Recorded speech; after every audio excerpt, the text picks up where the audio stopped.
What did you adjust after the first few drives there last week? What did you like? What did you not like early? What did you like later?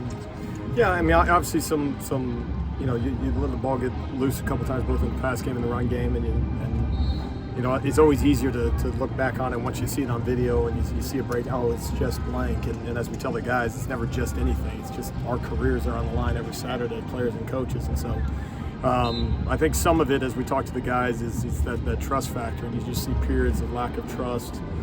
And one of the things I talk to the guys about is we don't holistically between each other. Obviously, that's something you're always working on, player to player, coach to player, all that stuff. But one of the things we highlighted is just the trust element in themselves. And in that moment, playing my gap is all I need to do.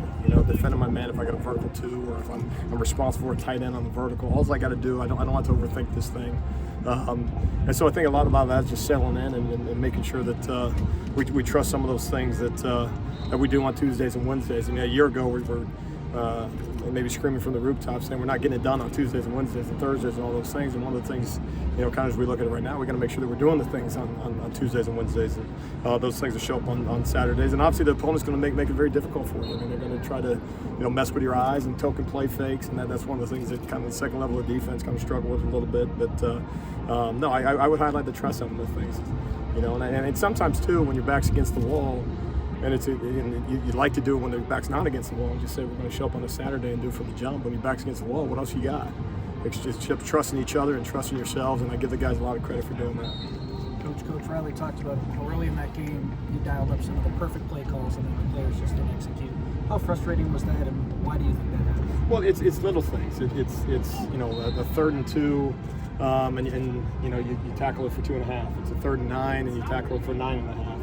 And as we talk to the guys, calls are just 11 coordinated guys doing something. And it's like a motion offensive basketball, or the same thing the offense is trying to do in football. And so, in those aspects of things, and some of it is just simply, okay, we got to tackle a little bit lower, we're falling back. And some of that's not just in some of those key situations, and let's say for instance a 3rd down, but it created a 3rd and 4 because on 1st and 10 it turns into a 2nd and 7, which in the stat sheet we're not tore up about the 3-yard game, but man, that could have been a 2nd and 12. And so all those things. And so again, I highlight that we got to make sure in those moments, when you got an 11 on the table and you get a chance to double down, man, you got to double down on some of them. And you're not always in that position. Believe me, there's other ones that you want to have back. And so we just got to know when some of those moments occur.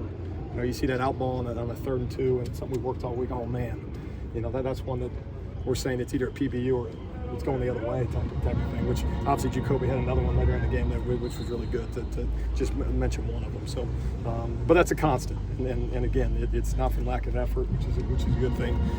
But we got to make sure we get there a click sooner in some of those respects. Kalen was already coming off an All-American season, but where have you seen him make the most improvement this year? Yeah, I mean, we asked a lot of them. And there's no better way to put it. I mean, he doesn't get the opportunity to just do one thing on Saturdays.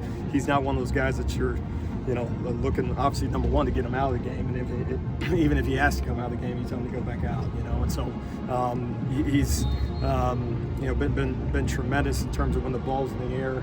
And obviously not without exceptions, but like any DB. But no, you just, from a trust standpoint, I'm saying that word too much, but in terms of us with him, you want him everywhere. If you put him on the boundary half, you want him on the boundary half. You want him in the post. You want him in the run fit. But you really like to put him in man-to-man on their best guy. And so we're trying to do a combination of all those things, and that's something that'll continue. But no, he's a great Trojan. He's a great person.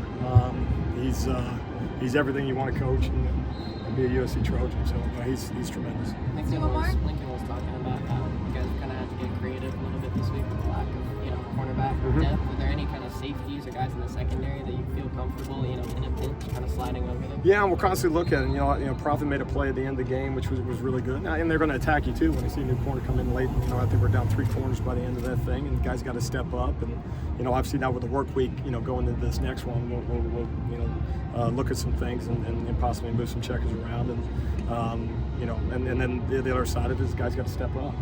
Not just like on a Saturday game day, but going into this next one. So many guys ask for an opportunity, and you just don't know when it's going to come. So no, we'll look at all those things. I mean, the specific guy to highlight, I wouldn't go there yet, but some of the same faces you saw last week. Thank you, Coach. All right, thank you all.